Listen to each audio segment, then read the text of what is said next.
Serentak TJ, Alang Rauf dan Datuk TJ toleh ke arah kanan. Dari celah pokok dekat kawasan perkuburan tu, mereka nampak satu lembaga yang amat menakutkan. Lembaga tanpa badan, mulutnya lebar hingga ke telinga, bibir bawah nipis dengan gigi yang halus dan putih macam gigi ikan haruan. Biji matanya agak tersorok jauh ke dalam, memancarkan cahaya yang garang. Rambutnya kusut masai, tutup dahinya yang luas dan terdapat bekas jahitan hingga ke pangkal leher.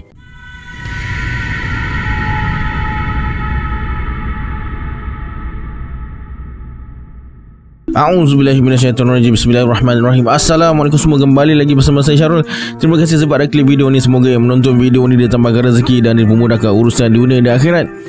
Okey, hari ni saya akan sambung cerita bercakap dengan jin siri 81 dan 82, yang mana terlepas siri-siri sebelum ni. Saya akan letakkan link playlist dekat bawah. Okey, ini dia 5 random syarat pada subscriber Syarul chapter.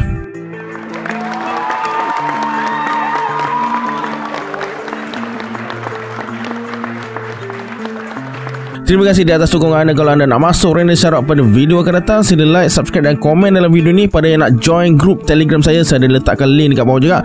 Macam biasa, sebelum saya mulakan, jom kita baca selawat dulu. Sallallahu Rabbuna ala nuril mubin Ahmad al-Mustafa Sayyidil Mursalin. Sallallahu Rabbuna ala nuril mubin Ahmad al-Mustafa Sayyidil Mursalin. Sallallahu Rabbuna ala nuril mubin Ahmad al-Mustafa Sayyidil Mursalin. Tanpa buang masa lagi, jom let's jump to Rabak Seram.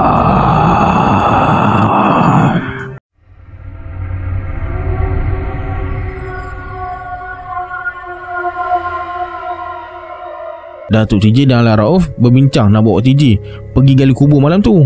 Datuk TJ setuju dan dia pun ikut sekali lah.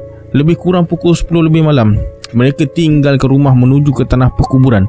Macam-macam bunyi TJ dengar dekat tanah perkuburan tu. Ada masa terdengar macam bunyi orang menangis, bunyi macam orang ketawa. Kita korek 2 kubur malam ni. Kau sebelah kanan dan aku korek kubur ni, kata Alang Rauf pada kawan dia. Api gasolin dinyalakan. Seluruh kawasan yang nak dikorek tu terang benderang dan mereka mulakan kerja-kerja penggalian. Suasana dekat situ mula kecoh dengan bunyi cangkul. Datuk TJ masih duduk dengan tenang dekat situ. Bila kubur yang digali oleh Alang Rauf sampai separuh, TJ mula terhidur bau wangi kasturi. Dari sinar cahaya lampu gasolin tu, TJ pandang wajah Datuk dia. Datuk TJ nampak tenang je. Kawan-kawan Alang Rauf terus gali kubur dengan rancak sekali. Bau wangi terus menguasai tanah perkuburan tu. TJ bersuara, "Bau apa yang wangi itu, Tok?"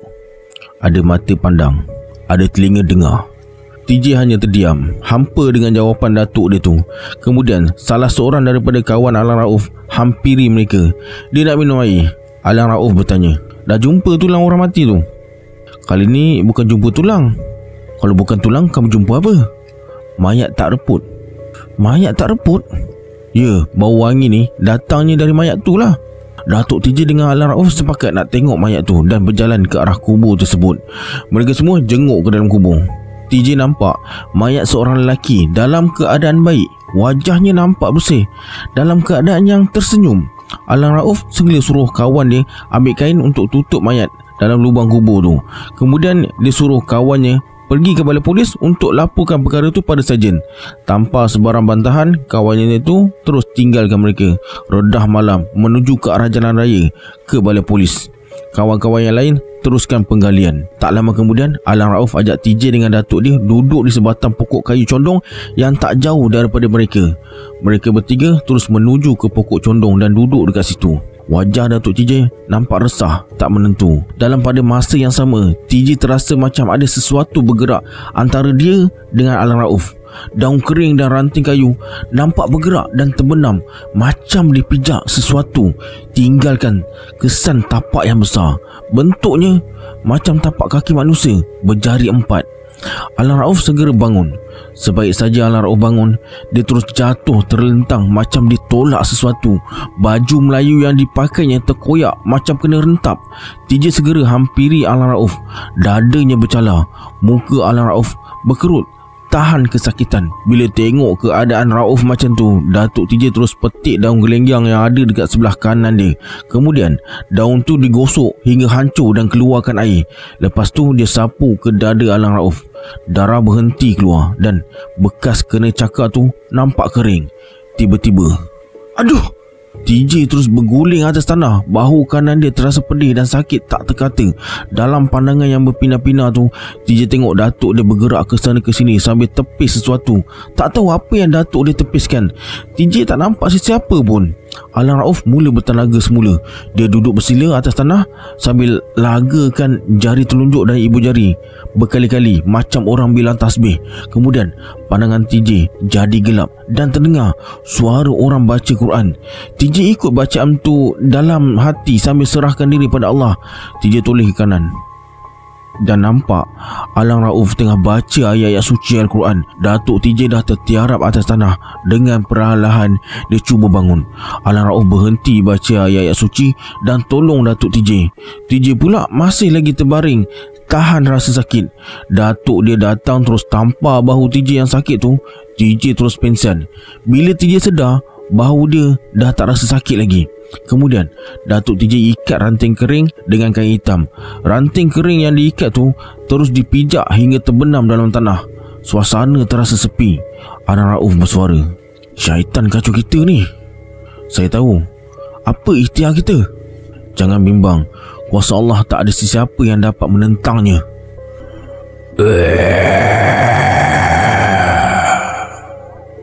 Serentak TJ, Alang Rauf dan Datuk TJ toleh ke arah kanan. Dari celah pokok dekat kawasan perkuburan tu, mereka nampak satu lembaga yang amat menakutkan.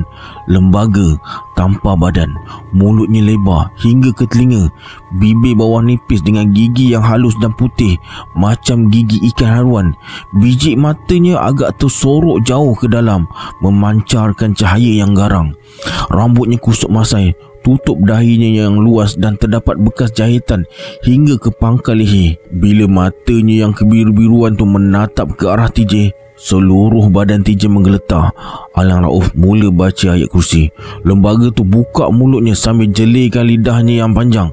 Setiap kali lidahnya bergerak, keluar air lendir berwarna putih. Alang Rauf terus baca ayat-ayat suci. TJ terdengar bunyi ombak yang kuat. Pelik, macam mana bunyi ombak boleh terdengar dekat tanah perkuburan sedangkan laut berpuluh-puluh batu jaraknya. Dalam gemuruh bunyi ombak tu, lembaga yang berada depan mereka terus hilang. Suasana kembali tenang, tapi nampak keresahan di wajah Alang Rauf dan Datuk TJ. Mata mereka sentiasa mengawasi kawasan sekitar dan bersedia hadapi sebarang kemungkinan yang buruk. Rasanya tak ada apa-apa yang nak ganggu kita lagi ni. Ada baiknya kita tinggalkan tempat ni. Kita ke sana, tengok apa yang dia orang dapat. Mereka bertiga terus melangkah ke tempat kawan-kawan Alang Rauf menggali. Apa yang TJ pelik, bila tengok kawan-kawan Alang Rauf yang tengah berehat dan yang tengah gali kubur tu tutup hidung mereka dengan kain. Datuk TJ bersuara, "Awak ada tercium bau busuk?" "Ada." "Dah lah busuk, apa pula?" Alang Rauf tanya kawan dia, "Dari mana bau busuk ni?"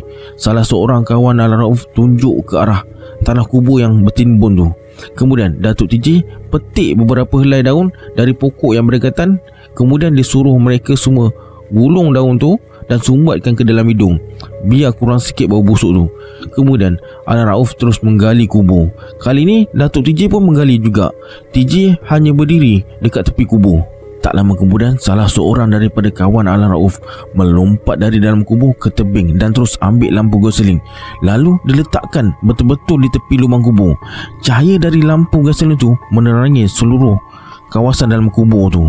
"Mayatnya tak reput juga," kata Alang Rauf. Kemudian Alang Rauf dengan dua orang kawannya naik ke tebing kubur, manakala kawannya yang lain masih berada dalam kubur. Mereka angkat mayat tu dengan berhati-hati dan letakkan atas tanah yang beralaskan kain bekas tepung gandum yang dah dicantumkan. Masa TJ tengok mayat tu, entah macam mana daun yang disumbatkan dalam lubang hidung terjatuh. TJ terus tutup mulut tahan rasa nak termuntah. Bau busuk dan meloyakan tekak tu datangnya dari mayat yang terbujur depan dia tu.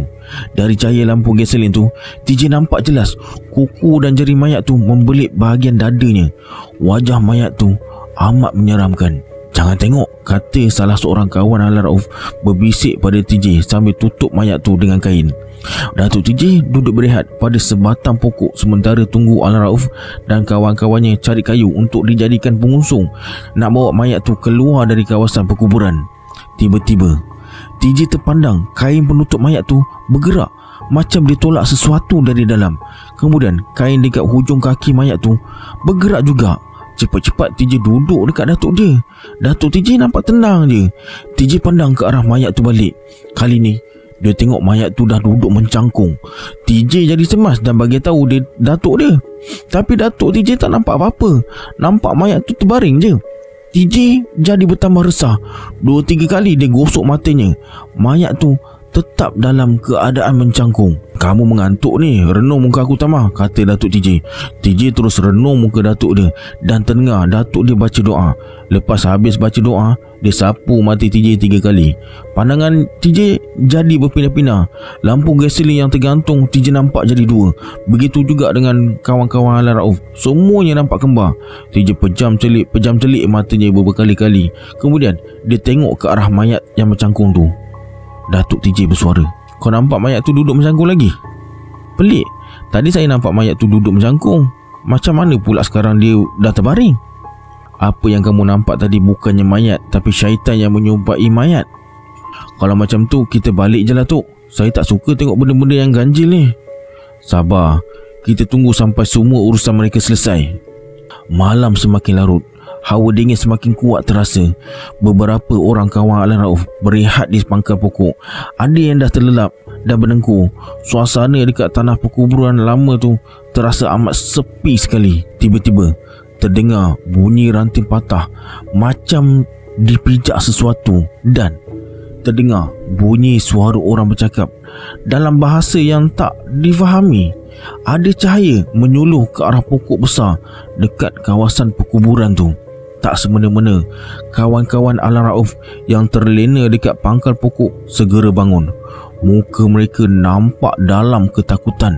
Datuk TJ tanya salah seorang kawan Alan Rauf, "Kenapa ni?"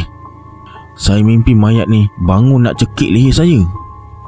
Bila ditanya pada kawan-kawannya yang lain, semuanya mengaku alami mimpi yang sama. Kemudian Alan Rauf suruh kawan-kawannya basuh muka. Suara orang bercakap dan bunyi tapak kaki pijak ranting makin kuat.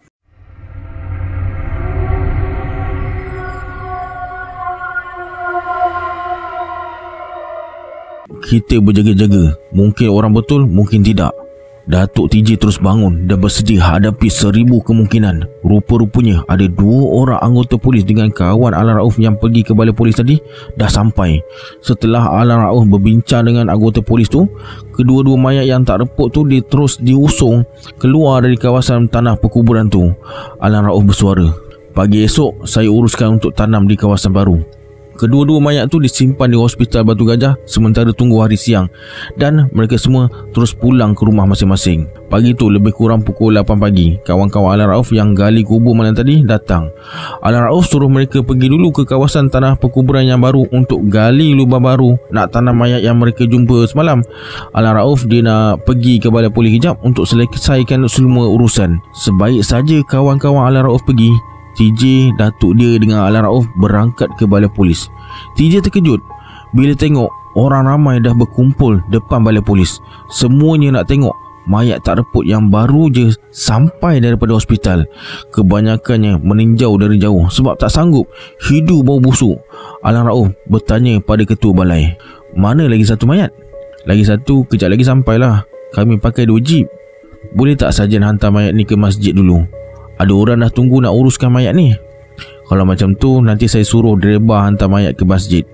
Masa jeep tu baru je nak bergerak, ada beberapa orang yang tak hiraukan bau busuk rapat ke jeep. Mereka selak kain penutup mayat.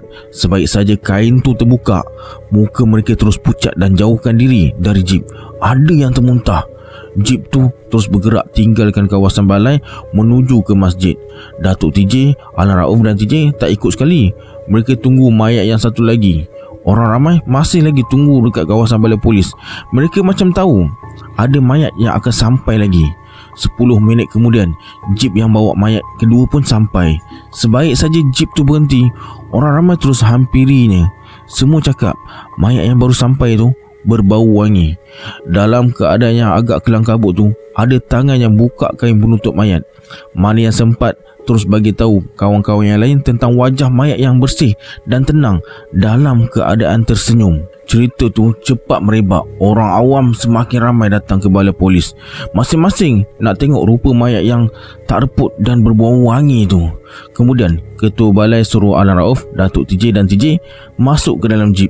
Tak lama kemudian, perlahan-lahan jeep bergerak tinggalkan kawasan balai polis.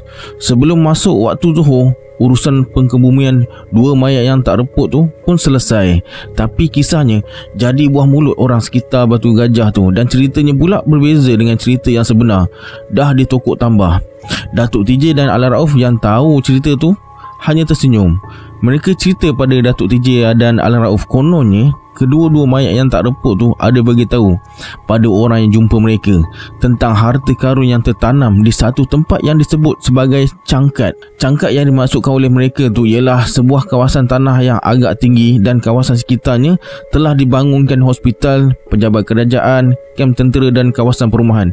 Di kawasan kaki cangkat itulah kononnya ada harta karun yang nilainya berjuta-juta ringgit. Akibat percayakan cerita tu, beberapa orang telah masuk ke kawasan tersebut dan gali tanah dekat kawasan kaki bukit tu.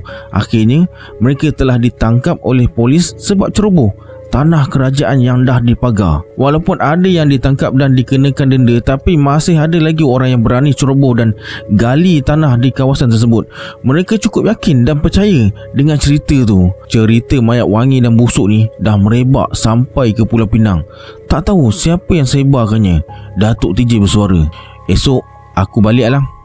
"Tak apalah, kalau dah begitu ajatnya, maghrib ni kita berjamaah dekat Masjid Batu Gajah." "Kenapa tak jemaah dekat surau kampung ni Alang? Ada guru agama dari bagan Datuk datang.